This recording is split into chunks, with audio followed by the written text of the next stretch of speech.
I was standing outside, and I happened to catch my wife laughing like a drunk teenager with her girlfriends. Then I heard her say, slurring a little, "He's too dumb to figure out I've been cheating on him for years." They all cracked up like it was the funniest thing they'd ever heard. I didn't say a word, but when she showed up later, crying at my door, she had no idea what was waiting for her.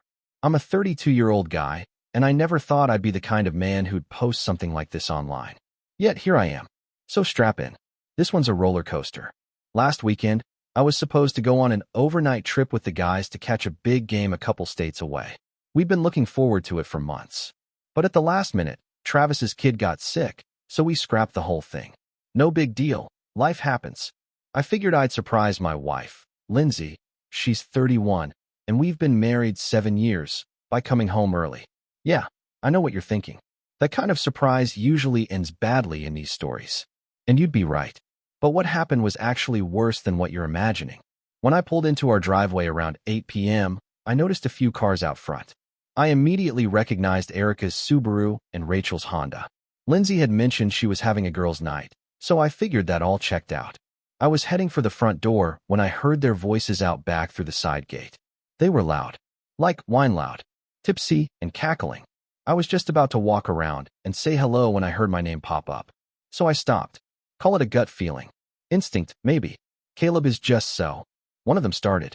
Lindsay was slurring her words, and the girls were giggling. Then Erica said, "I still can't believe you've kept this going so long." And that's when Lindsay practically yelled, "He's too stupid to realize I've been cheating for years." More hysterical laughter. I stopped dead in my tracks. It was like my whole body hit pause. Then I heard Lindsay say, "Blake's the best decision I've ever made." She went on. "Last week, while Caleb was working late, Blake came over and we hooked up. Right there on the couch where he takes his precious naps." The girls howled. "No, not the nap couch." Rachel screamed, like this was the most hilarious thing she'd ever heard. Then Lindsay twisted the knife. "You should have seen how sweet Caleb was the next morning. Made me breakfast. If only he knew what his precious wife had been doing the night before." My stomach dropped. I felt like I'd just been gut punched. That breakfast? I'd made her favorite, avocado toast, and those fancy eggs she loves. I even brought her coffee in bed and told her I loved her. I don't know how long I stood there listening to them talk. My hands were shaking. My legs felt like jelly. I found out that my business trips were basically green lights for her to bring Blake over. They'd been sleeping together for more than 3 damn years. She even hooked up with him the same weekend I buried my dad. She told me she had food poisoning and couldn't make it to the funeral. I didn't burst in or say anything. I turned around, got back in my car, and drove to a nearby Target parking lot. Just sat there, trying to breathe. I probably looked like a lunatic, grown man hyperventilating in his car at 9 p.m. on a Saturday. Once my head stopped spinning a little, I called Travis. Thank God his kid was feeling better, and he picked up right away. "Dude, my whole world just blew up," I told him. He said, "Don't go back there tonight. Come stay with me. We'll figure this out." So I crashed at Travis's. I spent half the night pacing his living room while he looked up divorce lawyers. My brain kept running through the last few years, putting the puzzle pieces together. Those girls' trips with barely any photos. Her phone always face down. Hotel charges just a short drive from our place. Late-night showings for her real estate clients that didn't make sense. I felt like the biggest idiot alive. Around 4 a.m., Lindsay texted me. "Girls are sleeping here. Hope you're having fun with the boys. Love you." I nearly threw my phone across the room. The nerve. Travis took my phone and said, "You need to play this smart. Don't let her know you know, not yet." So the next morning, I acted like everything was fine. Told Lindsay I crashed at Travis's after too many drinks. She bought it without question. Even whined about having to clean up the mess from the girls' night while nursing her hangover. That whole week, I went full spy mode. When she showered, I checked her phone. Thousands of texts to Blake. Hotel receipts. Explicit photos. I took screenshots and emailed them all to myself. Then I checked our finances. Hundreds of dollars spent at restaurants I've never even heard of. Lingerie I'd never seen in our house. She'd even used our joint account to book a getaway with him while I was grieving my dad. Every new thing I found felt like getting stabbed all over again. 7 years of marriage. All the times I stood up for her when my family said she seemed self-centered. The dreams we shared about our future. Talking about having a baby next year. All of it Just smoke and mirrors. On my lunch break, I met with a divorce lawyer, one of the toughest in town, according to Google. She laid out a plan. Document everything. Secure my money. Be ready for a fight. Caleb, she told me, I see this every day. You're smart not to confront her yet. The more prepared you are, the better. That night, I watched Lindsay laughing at her phone, probably texting Blake. Something in me changed. The pain was still there, but it didn't burn anymore. It felt cold, controlled. I didn't just want out. I wanted justice. Lindsay lived for her reputation, being admired, respected. Her image on Instagram. The perfect wife with the perfect life. She loved being the wise one, the voice of reason in her group. Now I had proof that it was all fake. I started taking action. Moved half our savings into an account with just my name. Locked up all our important documents. Made a list of our assets. Took pictures of everything valuable. All straight from my lawyer's playbook. Meanwhile, I acted normal. Kissed her goodbye in the morning. Asked about her day. Watched shows next to her while she texted her boyfriend right in front of me. Every day, I kept up the act, pretending to be clueless while building the case that would wreck her world. 2 weeks in, I was ready. I had everything I needed, financials, evidence, a new place ready to move into. My family had my back and was as shocked as I was. The hardest part? Keeping it together when she'd lie to my face. When she'd say, I love you, before bed. When she brought up trying for a baby next month. Every time, I wanted to explode, but I stayed calm. Because I knew something she didn't. The same woman who laughed with her friends about how dumb I was had no clue she was about to meet the most patient, calculating son of a bitch she'd ever dealt with. And I was going to do it all by the book. I overheard my wife bragging about cheating on me for years. Instead of flipping out, I spent weeks quietly gathering every piece of evidence I could and putting together the tightest divorce plan you've ever seen. The countdown to D-Day had officially started. First off, holy crap, you guys. I didn't expect my last post to blow up like that. Thanks for all the support. And the Reddit gold? Wild. To the folks asking if this was just creative writing practice, man, I wish. It's been 3 weeks since that post, and a hell of a lot has happened. So buckle up again. Remember how I said I had a plan? Well, I started executing it with military-level precision. The day after I posted, I noticed Lindsay acting weird. Suddenly, she was being sweet as pie, cooking my favorite meals, talking about moving to a nicer neighborhood. At first, I thought maybe she had figured out what I knew. But nope, just guilt. Classic cheater move. According to the Reddit rabbit holes I've been diving into at 4 a.m. every night.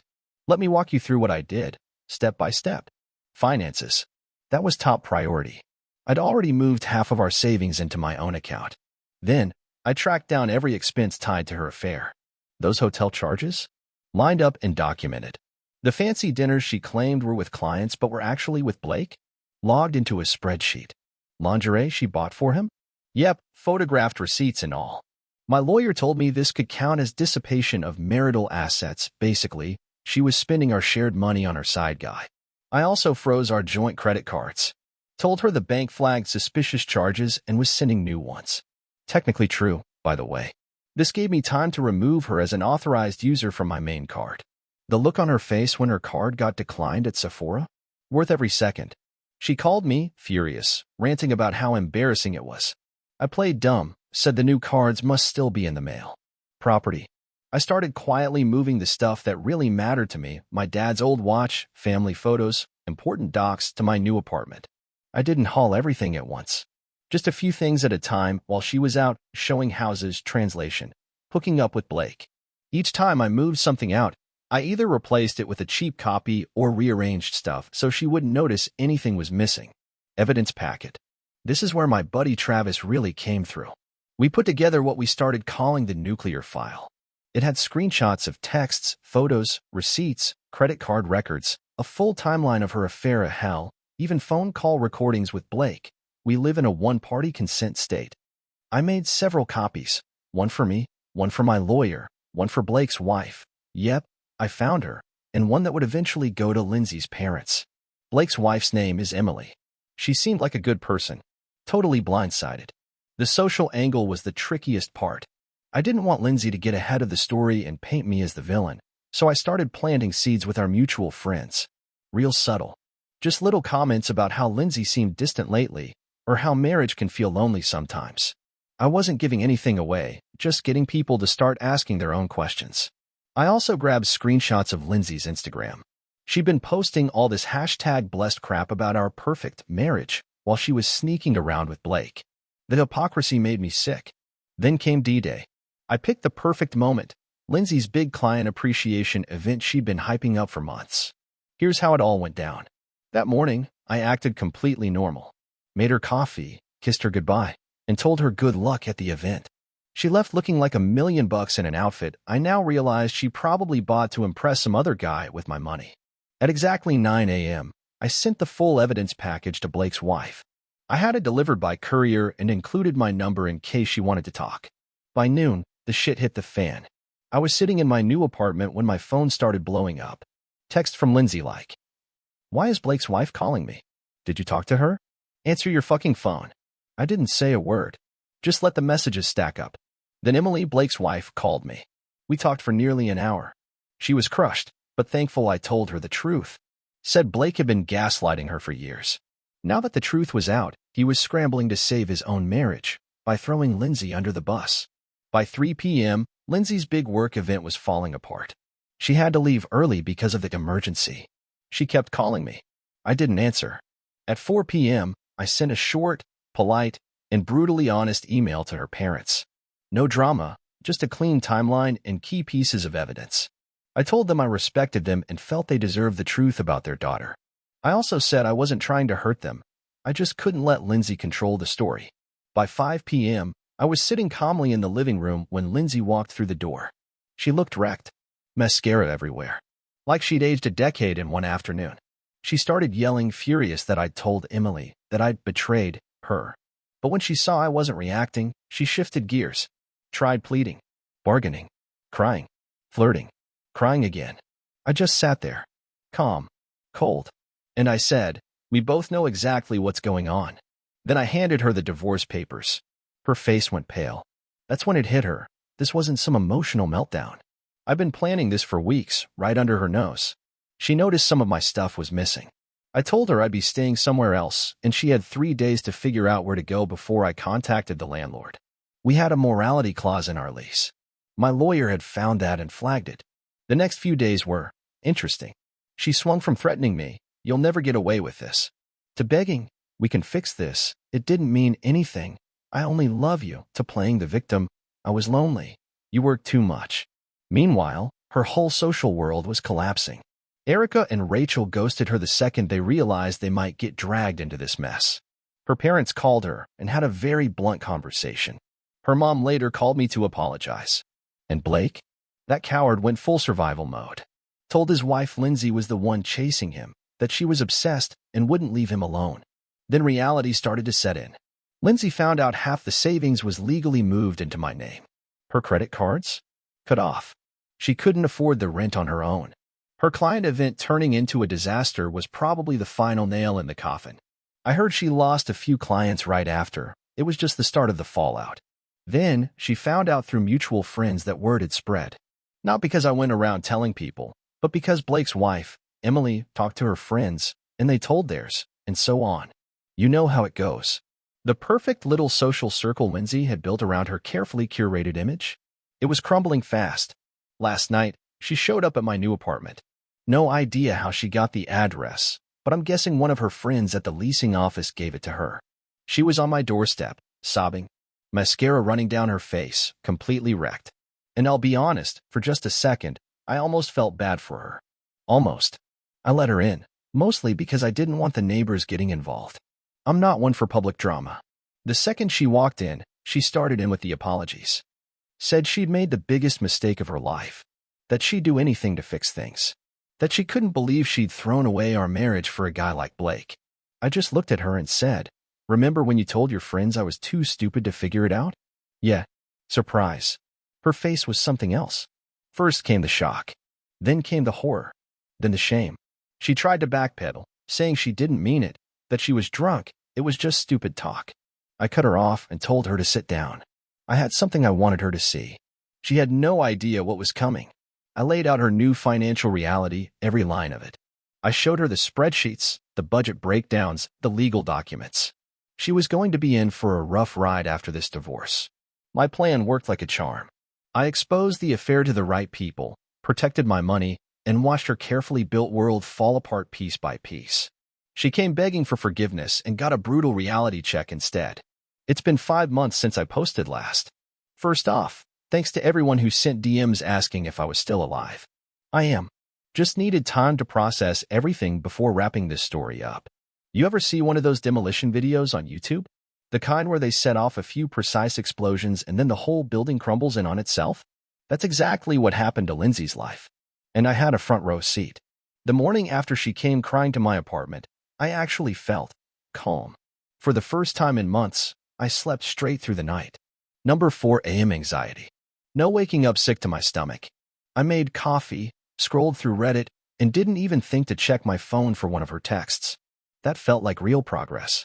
Meanwhile, Lindsay was getting her first taste of something my therapist later called consequences culture. She left my apartment and went straight to Erica's place, hoping her BFF would take her in. According to our buddy Nate, Erica literally hid in her house with the lights on and her car in the driveway. Pretended she wasn't home. Solid friendship right there.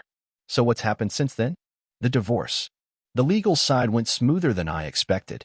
My lawyer earned every dime. During mediation, Lindsay actually tried to argue that she deserved half of everything because one mistake shouldn't erase 8 years of marriage. The mediator, older woman, sharp as hell, just looked at her and said, "Does 3 years of cheating count as one mistake?" Lindsay's whole act fell apart after that. She went from tears to threats real fast. Said she'd ruin my reputation, claim I was abusive, I wasn't, and make this divorce a nightmare. My lawyer slid some photos of her and Blake across the table and reminded her that Maryland considers adultery when deciding alimony. Lindsay looked like she'd just realized she brought a butter knife to a gunfight. We settled 2 weeks later. I kept my retirement, most of the big assets. She got enough to start over, but nowhere near the lifestyle she was used to. The judge even told her she was lucky, considering the circumstances. The financial fallout. This was the hardest part to watch even for me. She moved back in with her parents, into a retirement community. At 33, she went from living in a high-rise luxury apartment to a floral wallpaper guest room with a twin bed from high school. For a while, she tried keeping up appearances on Instagram. Posted vague inspirational quotes. Cropped every picture so you couldn't tell where she was living. But the thing about social media? People can tell when you're faking it. Eventually, people noticed the hashtag TBT posts were the only new content. Then she lost her job. Not because of the affair, her boss didn't care about that. But she kept showing up late or not at all. Probably depression. I do get that part, honestly. The social aftermath. This part was honestly fascinating.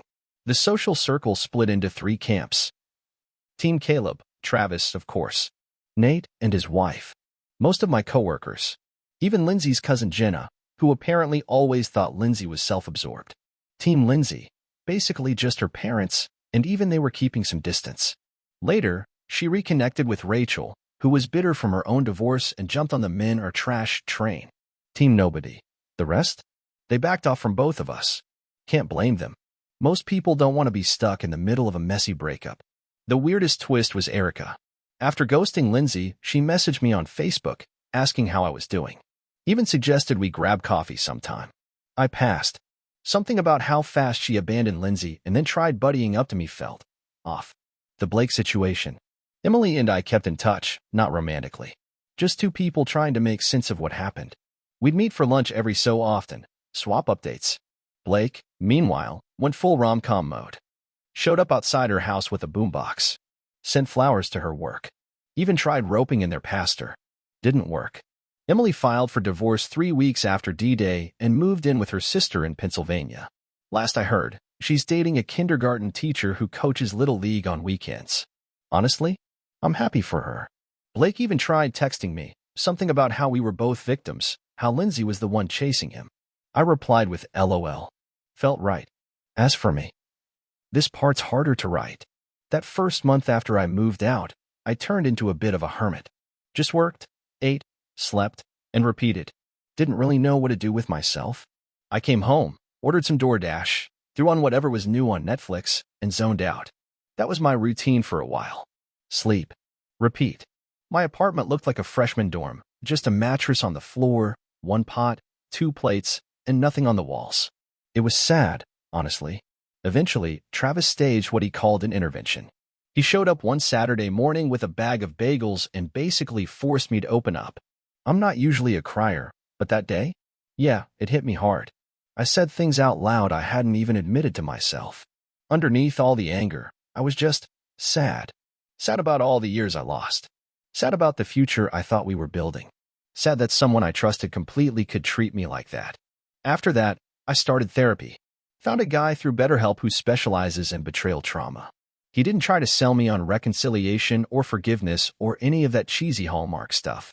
He just gave me practical tools, ways to actually deal with what happened and start moving forward. Then the small wins started piling up. I bought a proper bed frame. I joined a local soccer league. I stopped making excuses and actually started showing up to social events. Started cooking again, real meals, not just frozen pizzas or protein shakes. 2 months ago, I went on my first date since the divorce. It wasn't anything serious, just coffee with a woman I met through a hiking group on Meetup. It was awkward as hell. I'd forgotten how to have a normal conversation with someone new. But it was a start. Then came the final confrontation. Just last week, I ran into Lindsay. I was at Home Depot, grabbing some paint for my new place, finally tired of staring at plain white walls. We literally bumped carts. She looked different. Hair was shorter. Clothes were more toned down. For a moment, we both just stood there not knowing what to say. Then she asked if we could talk. I hesitated, but said yeah. We sat on a bench outside, both clutching our Home Depot bags like shields. And then, out of nowhere, she gave me a real apology. No excuses. No blaming me. Just a straight-up acknowledgement that she'd screwed up, badly. She said she'd been doing the work in therapy, trying to understand why she did what she did. And honestly, I was sitting there waiting for the turn. For the guilt trip. The tears. The attempt to get back together. But none of that came. She just wanted me to know she was sorry. That she hoped I was okay. That she was moving to Chicago for a fresh start. Said she had a job interview lined up and was crashing with a college friend until she found her own place. The weirdest part? I felt absolutely nothing. Not angry. Not bitter. Not relieved. Just nothing. Like watching the last episode of a show I stopped caring about halfway through the season. We said a kind of awkward goodbye, no hug, just a nod. As she walked away, she turned around and said, I know it doesn't matter now, but I really did love you. I just didn't know how to love anyone properly, including myself. I stood there and watched her drive away, thinking about how 5 months ago, that one line would have shattered me all over again. Now, it was just a strange moment during a Home Depot run on a Tuesday. Where I'm at now. My new place is coming together. It's smaller than the apartment we shared, but it's mine. No emotional landmines. No painful memories hiding in corners. Just peace. Work's good. Friends are good. I'm good. Most days, anyway. Yeah, some songs still sting. Some smells, places, or TV shows bring stuff back. But those moments are getting rarer. Yesterday, I finally deleted all the evidence files from my laptop. I kept backups on a drive in my safe, just in case, but I don't need to see that stuff every time I open a folder. It felt symbolic, like clearing out the digital junk drawer in my life. And yeah, I've started dating someone new. We're taking it slow. She knows the broad strokes of what happened, but I haven't dumped all the ugly details on her. She's patient with my trust issues and respects when I need space. It's too early to know if this turns into something real, but it feels good to be open to the possibility again. As for Lindsay, I still get birthday cards from her mom, oddly enough. She mentioned Lindsay's doing okay in Chicago, got the job, found an apartment, made some new friends. And honestly, I'm glad. Not because I wish her well, but because it means this chapter is closed for both of us. The woman who once laughed behind my back, saying I was too stupid to catch on, ended up learning the hardest lesson. Actions have consequences. Reputations take years to build and seconds to destroy. And once trust is broken, sometimes it stays broken. As for me, I learned I'm tougher than I ever gave myself credit for. That starting over doesn't mean you've failed. And that the best revenge isn't ruining someone else's life, it's rebuilding your own. Better than before. The divorce is final. She moved across the country. I'm putting the pieces back together. Her world fell apart mostly because of her own choices. And mine? It's finally starting to feel like it's mine again.